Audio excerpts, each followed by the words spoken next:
How to pay Gcash in Netflix.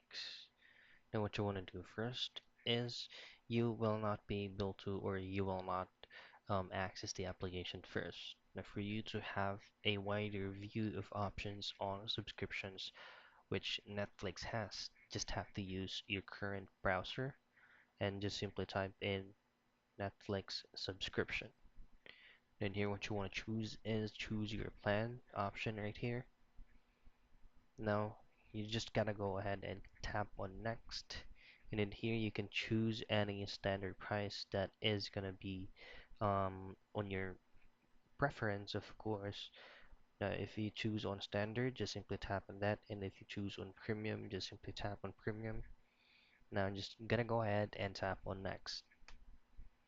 Now next, in here you have to input the email address or your active email address as long as it is currently working. The next thing to do is adding a password.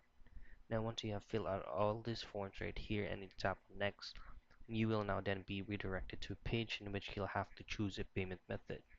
So if Gcash is not going to be available, what you want to choose is e-wallet.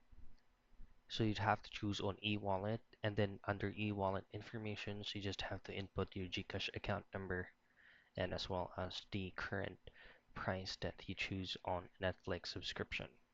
And that's it. That's how you pay using Gcash in Netflix.